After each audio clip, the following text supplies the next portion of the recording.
Let's try and answer an age-old question. Who does it better when it comes to replicating the performance of the S&P 500, though we'll do it through the lens of CoveredCall ETFs? Is it a much more actively managed CoveredCall ETF like SMAX by Hamilton ETFs, which undergoes a stock selection strategy of about 25 stocks that are sectors similar to the S&P 500?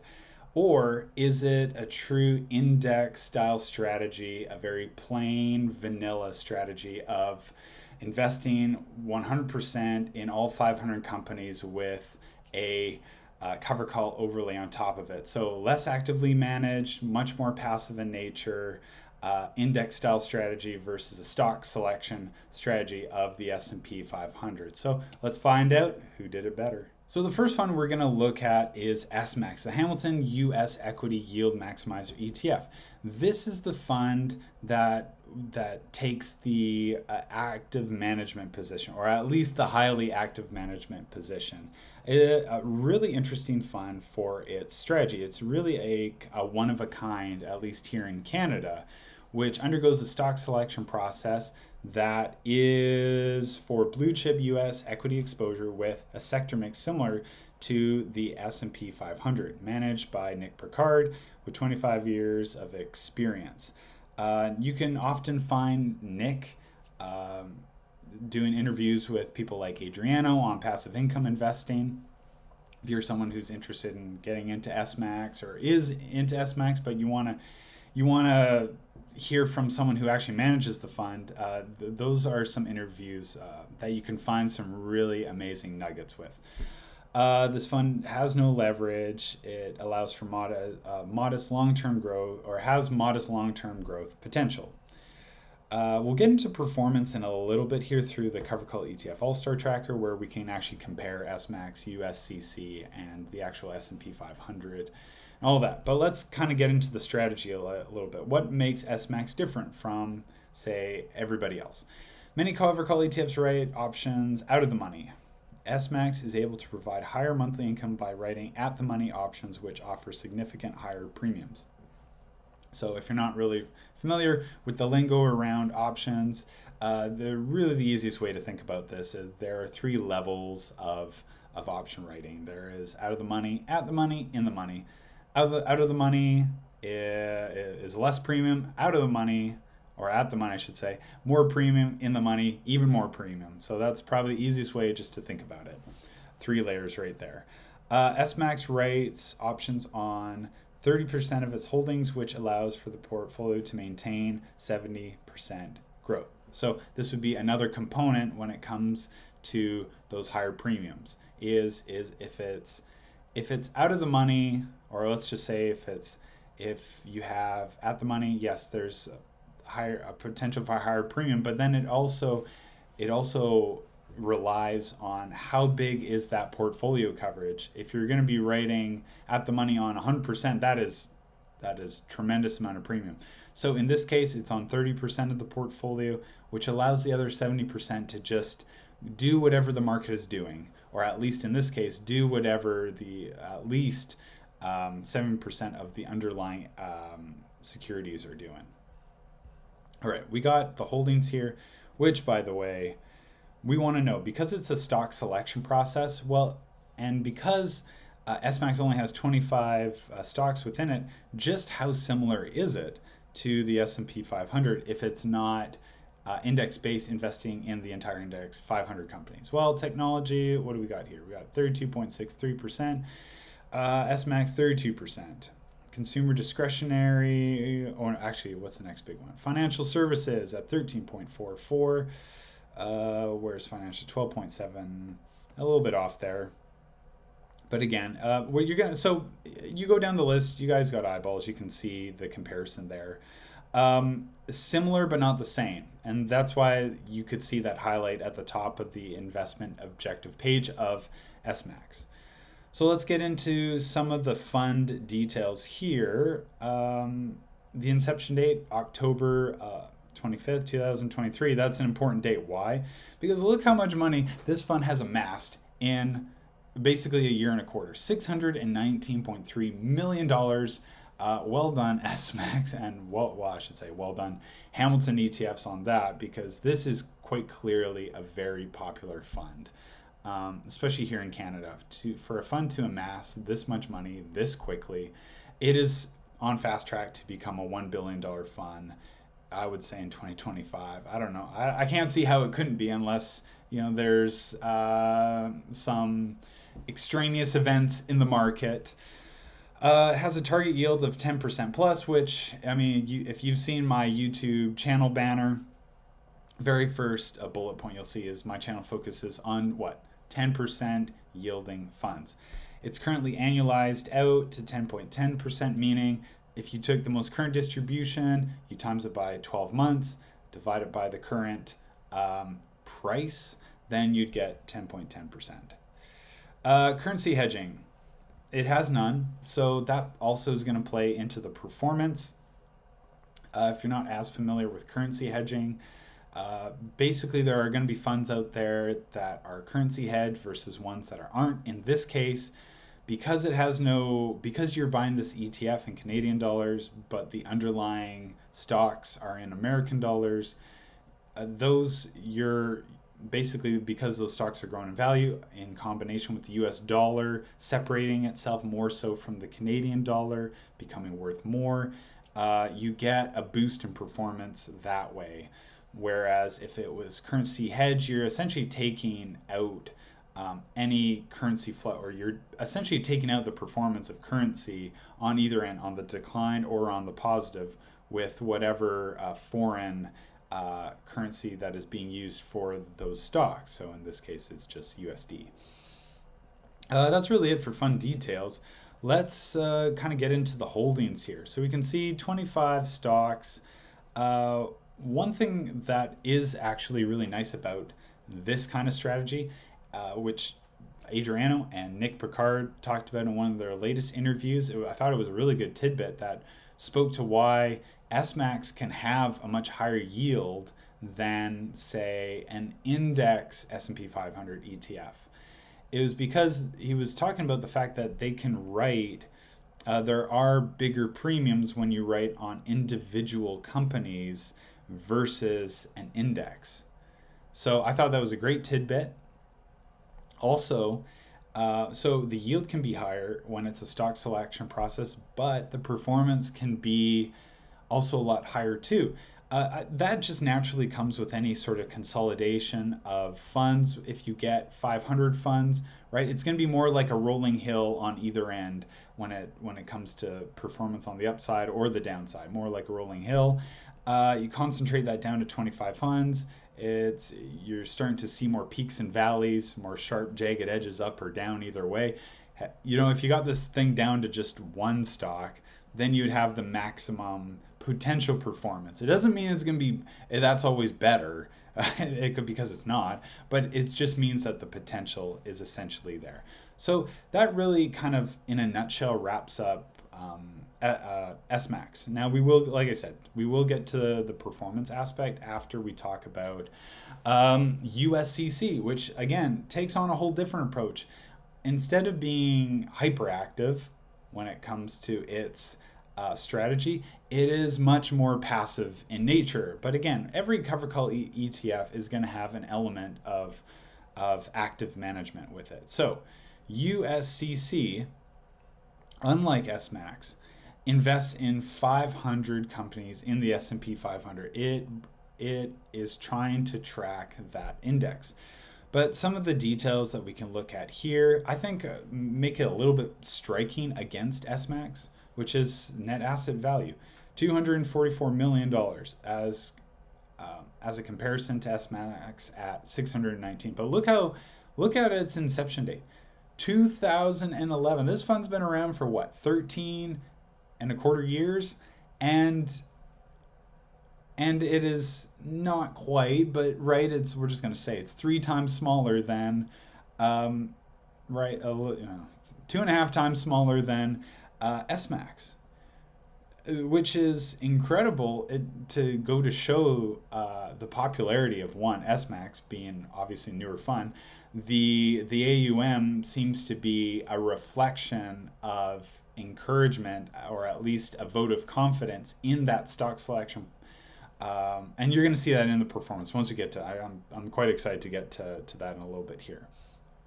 Now, I got to say, USCC, it's been around for a long time, but when Global X, before Global X took over Horizon's ETFs, they were all part of the same parent company.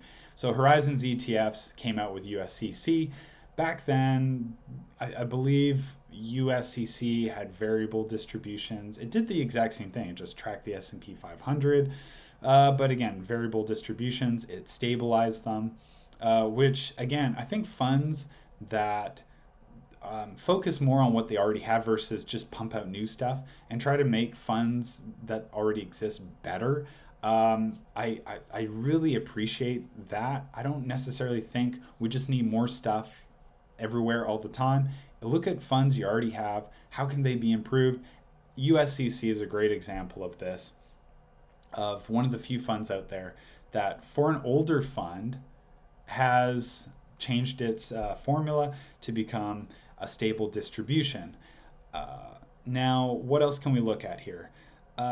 Also, its management fee is 0.39, making it one of the smallest management fees out there when it comes to covered call ETFs. SMAX was at 0.65, much more standard. There is more active management, making it more expensive, but because USCC less management, they can charge a much smaller management fee.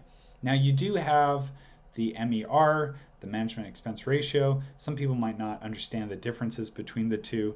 MERs basically encompass all of the fund's fees, from whether it's management fee, custodial fees, advertising fees, if it has leverage, expensive. Anyway, it's all encompassing cost to run the fund, not just pay the fund manager to make the moves within the fund itself. And now it's also, there is, again, similar to SMAX, there is no currency hedging. So in this case, once again, because the underlying securities are US based, and because the US dollar has done significantly better in the past year against the Canadian dollar, some of that performance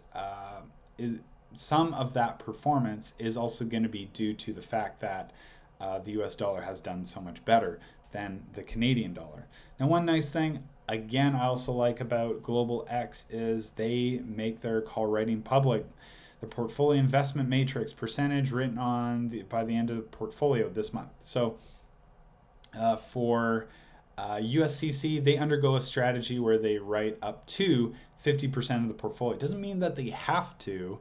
And same with SMAX. SMAX has 30%, but it doesn't mean they have to write they can write up to 30% on SMAX. So in this case, as of November 29th, they wrote 38%. So really awesome transparency there, which means at least for that month, or for the month of that coverage, you got an extra 10% or an extra 11 and a bit percent that was able to just do whatever the underlying market was doing at the time. And then we can also see out of the money. Well, it's basically written at the money. It's so close. So we look at the average. This was written out of the money. That's so close to, like, you might as well say it's at the money, like 0.12%. It's basically at the money. But they typically write, anyway, out of the money call options. If we go down to holdings, we put it to the same test that we did SMAX. How broadly similar is it to the S&P 500? I mean, right away we can see information technology, 31.32%. Okay, well, technology over on the SPY is a percent higher. Financials, fairly similar. Consumer goods, consumer cyclicals, very similar. Healthcare, basically the same. Consumers, communication services, the same. Industrial services, about 1% off there. Energy 3.5. So I mean, in some cases it's bang on, but in other cases it's just maybe just slightly off a little bit. But again, it's mostly similar. It has all 500 companies, and it's tracking what it's meant to be tracking, even if it's just a little bit slightly out in a couple of spots. But overall, it's looks to be quite similar, if not the same, in a lot of cases. So you can see here, its underlying holdings for this ETF is actually another ETF called USSX. Okay, so USCC holds one ETF. So USCC, its holdings, it's reflected in USSX in regards to the sector breakdown percentage-wise. We've now been through most of the fun. I don't think there was anything else to really look at when it comes to USCC. We've gone over most of this strategy. I don't think there's anything else in the fun details to really look at or speak about any further. So let's get into performance similarities. Again, this is what we're trying to figure out. Who's doing it better, at least in the year 2024. Okay, so when it comes to yield, SMAX is doing better than USCC. It goes to the point that Nick Picard had made in that interview, because they're writing on individual companies. They can do a little bit more with the premiums, and in this case the yield. USCC, on the other hand, is writing call options on just the index instead of individual companies themselves. That would be a lot of call options to manage, I gotta say. If you're writing it on 500, that to me that just sounds exhausting. All right, so we'll move along to performance, and what you're gonna see here in the first, I would say, 6 months, you're gonna see that USCC kind of throughout the price performance, total return, does a better job. At the 3-month mark, 9.04% against 7.93%. Total return does, again, slightly better. It's at the 6-month mark that we start to see a bit of a change, where that stock selection, if undergone properly, starts to take away from the index. So price performance wise, USCC still has the edge. It is just at the total return, when you implement those, when you add in the distributions, do you get 15.86 versus 14.39. And then you extrapolate that out to the entire year. And then look how much better SMAX has done. 36.12% versus 29.44%. Let's just speak to something that I would think should be pretty obvious. That in a year like 2024, SMAX doing better than USCC, which is great, but that might not always be the case, right? If we get a year where the S&P 500 is not performing as well, if it's a down year, I suspect USCC, again, because it just has more companies, the top end is cushioned, the bottom end is also cushioned. So I suspect USCC, if SMAX still undergoes a rigorous stock selection process, it's done well, USCC probably still does better in a bit of a down market. Be interesting to see how 2025 plays out, if it's a good year and if USCC does better than SMAX in that regard. Total return wise, year to date, 36.12 versus 29.44. So with a cover call strategy, you're getting quite the outperformance. And then look at the SPY in general. You get 26.50. So both funds outperform the underlying index that they're trying to track. USCC just beats it out, but SMAX blows it out, which again, very quite surprising coming from a cover call fund. With cover call funds, they're not meant to be beating the indexes, but not to say that in individual years it can't do it. It will be, again, interesting to see over the long term, 5 years, 10 years, how a fund like SMAX does, or even USCC does against the SPY. now that we've looked at performance, let's add in a couple of souped up versions of these funds if you're not aware of them. If you're aware of them, you know what they are. So let's first introduce, if you kind of look at SMAX and you're like, is there a way that USCC as an index could be better? I would rather invest in an index. There is another way you can own USCC and get higher yield and get better performance out of that. And that is none other than USCL, the leverage version of USCC. So it uses 25% leverage in combination with its cover call writing strategy. And what kind of yield do we get with 25% leverage versus SMAX? We get 11.26%. So you're going to get a little bit more volatility in your performance over the long haul. But performance-wise, with that leverage, check this out. Yeah, in comparison to USCC, the leverage version is, for 25% leverage, you're letting the people on the other end of that get a better interest rate than what you can get at your bank for maybe your HELOC at home. This is great outperformance, a whole 10% better than USCC. For me, I've owned USCL. I'm going to own it again. So very familiar with that. I would much rather have USCL, mainly because also my time horizon's much longer. I'm 35. I can absorb a lot of that volatility much more easily than maybe someone who, maybe a bit older, retired, closer to retirement, teaches their own. But in my case, I got the time horizon for any kind of big shocks. And so for my case, for my goals, I would much rather own USCL. When we compare it to USCC, that outperformance is great. When we compare it to SMAX, man, when I see 39.56% compared to SMAX's, which is unleveraged, 36.12%, I should say, that's incredible how well SMAX has actually done against a leveraged version of the index. It's quite surprising just how well SMAX has done with its stock selection process. Now, that also means that excellent stock selection process has to continue. It always has to be essentially good. So can it be good for essentially forever? Time will tell, right? It did great this year. Let's see how next year goes. So USCL, great against its underlying ETF, USCC. It beats out SMAX. It makes me think that, imagine if there was a leverage version of SMAX, like a true leverage version of SMAX. What would be the possibilities? And does that peel AUM away from a fund like USCL? For me personally, I like to own a variety of strategy. Many of you know that.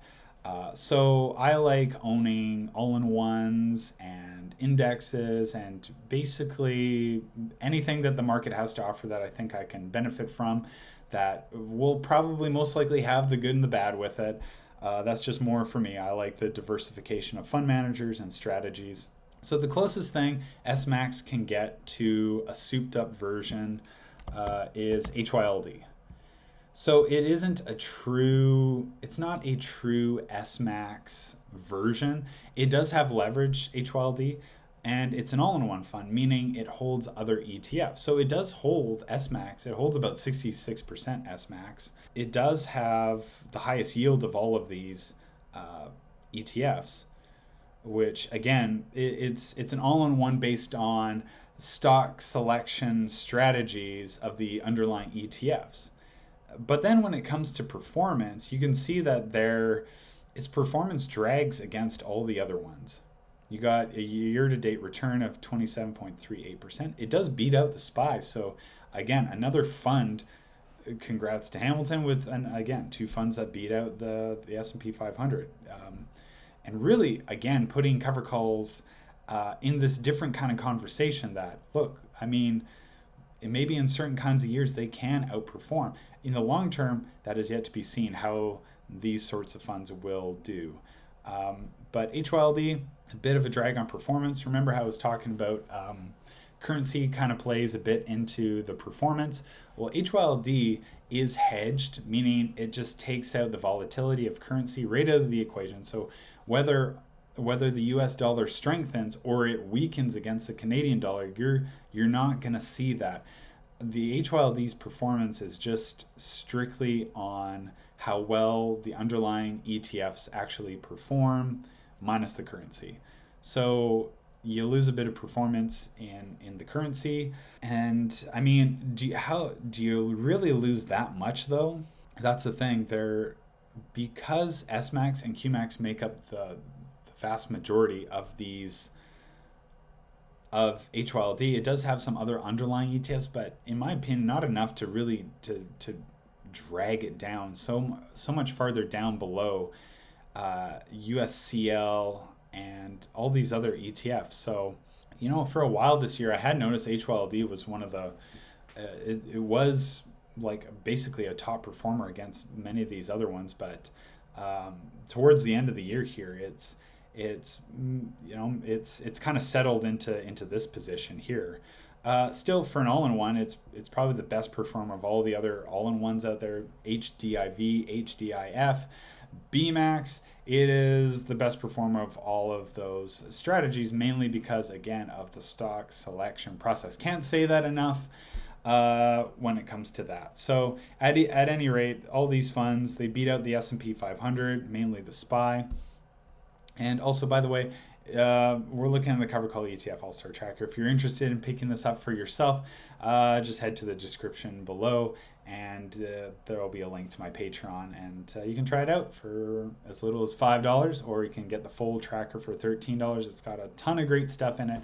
We've basically concluded that, at least in this year, a stock selection process that is trying to replicate the sector mix of the S&P 500, at least in 2024, did well. But does that mean that strategy can have longevity? Very much hopeful that it can. It's proven it can work in individual years. It's just a matter of, can it work in over in the long term. So that's the only thing that remains. I do think SMAX has a place in a portfolio if you're looking for more growth or more potential for growth. If you believe, hey, you know what, stock markets are going to go up over time, I'm okay with a little bit more volatility in my portfolio, then SMAX might be a fund for you if you want more of a cushion on the either end. But if you also want the index with that boosted performance, then you can pick up the leverage version. I think there's so many tremendous options here to fit all kinds of strategies and goals. So with that, hopefully you enjoyed the video. Hit all the buttons to like and subscribe variety, and I'll see you all in the next one.